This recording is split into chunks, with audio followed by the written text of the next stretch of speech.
बदले की भावना किसी को भी नहीं छोड़ती, जैसे कि भाई बहन दोस्त यार और मुल्क सभी को जला के भस्म कर देती है।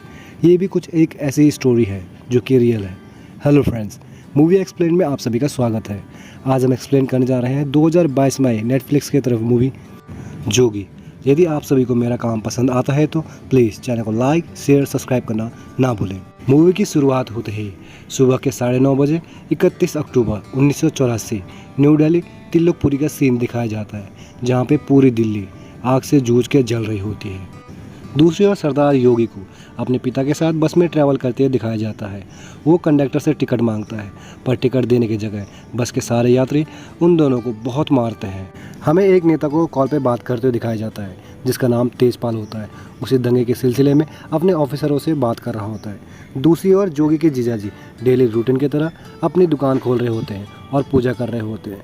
तभी वहाँ पे कुछ लोग आते हैं, दुकान का शटर बंद करते हैं और उसके ऊपर पेट्रोल से आग लगा देते हैं और जिंदा जला देते हैं।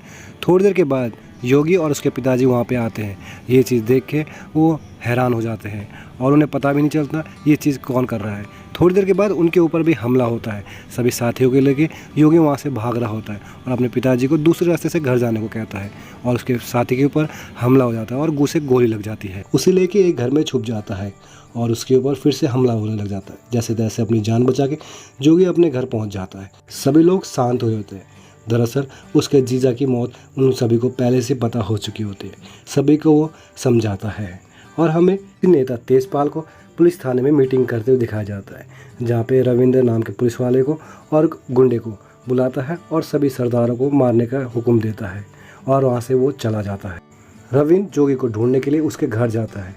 यहाँ वह देखता है पर्स घर पे कोई भी नहीं होता और अगले सीन में हमें जोगी को सभी सरदारों के साथ गुरुद्वारे में बैठा हुआ दिखाया जाता है। जोगी सभी को गुरुद्वारे में लेके बैठा होता है। तभी वो अपने दोस्त से कहता है हमें सभी के साथ लड़ना होगा।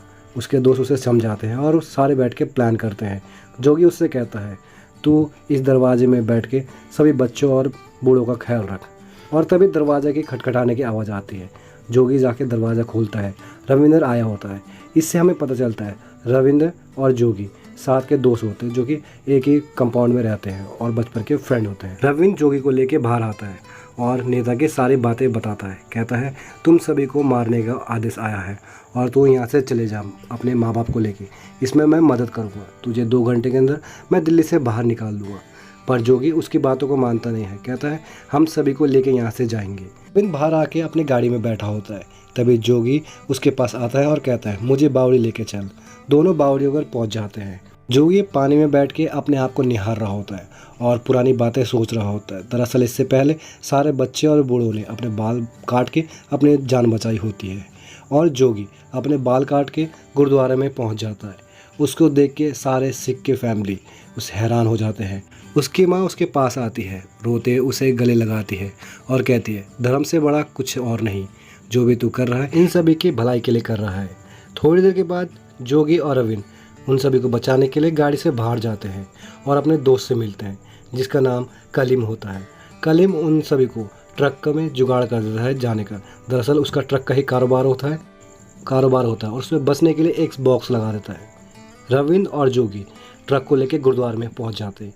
उसमें छोटे बच्चे और बुजुर्ग को सबसे पहले चढ़ाया जाता है और ले जाने की तैयारी किया जाता है।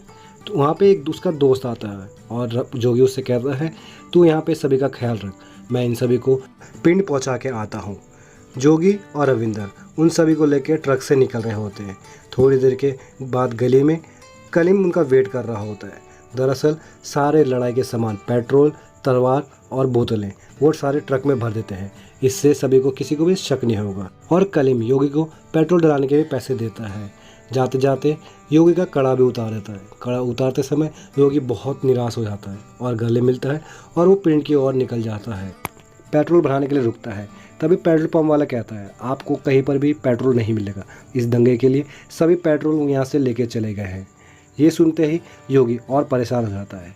तभी रविंद्र उसे कहता है एक जगह है जहाँ पे से हम पेट्रोल ले सकते हैं और दोनों पेट्रोल लेने के लिए वहाँ पे पहुँच जाते हैं, गीता कॉलोनी। और रविंद्र उनसे पेट्रोल की बातें कर रहा होता है। तभी वो कहते हैं किस थाने से हो। रविंद्र उसी नेता के बारे में बताता है और वो पेट्रोल देने के लिए राजी हो जाते हैं।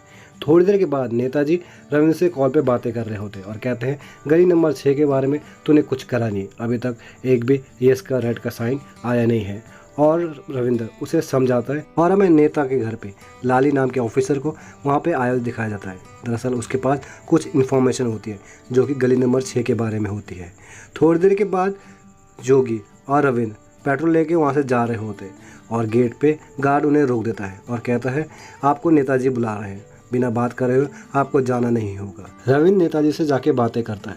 तभी नेताजी कहते हैं गली नंबर 6 के जितने भी सिख हैं और उनके घर हैं सभी को पेट्रोल ले जाके वहाँ से जला दो। जोगी एक जगह जाके ट्रक को रोकता है। रविंद्र उसे समझाता है ये सब हमने नहीं किया तो सारे मारे जाएंगे। जोगी उसकी बातों को मानता है और अपने सभी घरों को गली नंबर 6 के पेट्रोल से वो जला देते हैं और वहाँ से निकलते हैं। करनाल पहुँचते हैं और उनकी चेक पोस्ट में चेकिंग होती है। तभी रविंद्र कहता है जाने दो और वो कहते हैं ऊपर से ऑर्डर है, हमें गाड़ी को चेक करना होगा। और एक एक करके सारे सामान निकाल रहे होते हैं। तभी बॉक्स से उन्हें सारे सिख मिलते हैं। सिख को देख के उनके ऊपर वो हमला करने लग जाते हैं। रविंद्र अपने पिस्तौल निकालता है और जैसे तैसे करके योगी और रविंद्र वहाँ से निकल जाते हैं। उन लोग के निकलने के बाद वो दोनों ऑफिसर पुलिस थाने में कॉल करके उन्हें बताते हैं कुछ सरदार लोग ट्रक के माध्यम से यहाँ से पार हो गए हैं। ये सारी बातें काली फ़ोन से सुन रहा होता है और उसे समझ आता है ये रविंद्र ही कर रहा था और कोई नहीं।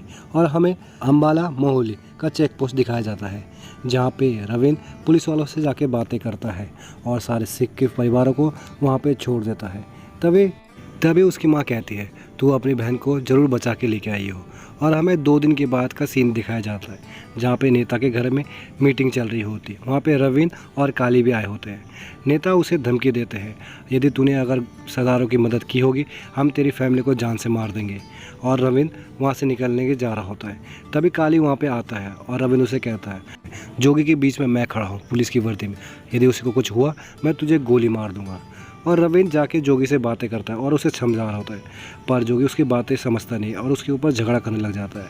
थोड़ी देर के बाद रविंद्र नेता के पास जाके सारी बातें बताता है और कहता है सारे सरदार लोग गुरुद्वारे में छुपे हुए हैं, आप लोग सारे फोर्स लेके वहाँ पे जाके हमला कर सकते हैं। नेता उसकी बातों को विश्वास नहीं करता और कहता है तुम्हारे साथ काली को भी लेके जाओ।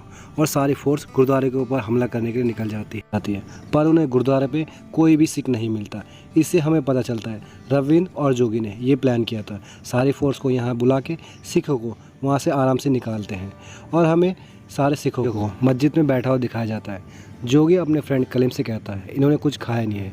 और तभी कलीम कहता है मैंने घर में सभी को बोल दिया है खाने पकाने के लिए। जोगी और कलीम खाने लेने के लिए उसके घर में जाते हैं पर उससे पहले लाली वहाँ पे पहुँच जाता है और उसकी वाइफ से बातें कर रहा होता है। लाली किचन में पानी लेने जाती है और किचन में कलीम और जोगी छुपे होते हैं और वहाँ से लाली चले जाता है। तभी जोगी उससे कहता है ये हमें मार के मारेगा और ये बहुत चालाक है।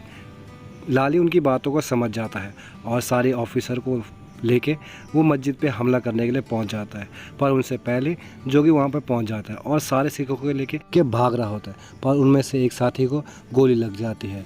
दूसरी ओर नेता को अपने ऑफिसरों से बात करते दिखाया जाता है जो ऊपर से प्रेशर बनाए रखे होते हैं। तभी हमें कुलदीप ऑफिसर को दिखाया जाता है। नेता उससे कहता है आज रात को सभी को मार देना चाहिए, नहीं तो आर्मी ऑफिसर आ जाएंगे तो हम कुछ नहीं कर पाएंगे। सारे लोग एक जगह छुपे होते हैं। वहाँ पे रविंद्र और कलीम भी पहुँच जाते हैं और सभी लोग मिलके बातें कर रहे होते हैं। सारे पुलिस ऑफिसर उनको मारने के लिए सारे छानबीन कर रही होती है। जहाँ पे सिख लोग छुपे होते हैं वहाँ पे लाली आ जाता है और रविंद्र के ऊपर गोली तान देता है। जोगी उसको कहता है जो भी करना है मेरे साथ कर और अपना बदला ले ले। और हमें 3 साल पहले फ्लैशबैक का सीन दिखाया जाता है जहाँ पे कम्मो नाम की लड़की जोगी को प्यार करती है और अपने प्यार का इजहार कर रही होती है। तभी जोगी कहता है तू मेरे दोस्त की बहन है, ये सब नहीं होता। ऐसे ही दिन बीतते जाते हैं और उन दोनों की दूरियां नज़दीक में बढ़ जाती हैं। एक दिन जोगी उससे कहता है मैं कल तेरे भाई से शादी करने की बातें करने आऊँगा तेरे घर पर। और अगले दिन जोगी बात करने के लिए उसके घर जाता है, देखता है कम्मो मर चुकी होती है और हमें काली और रवि को साथ में दिखाया जाता है। इससे हमें पता चलता है ये दोनों भाई हैं और कोई नहीं।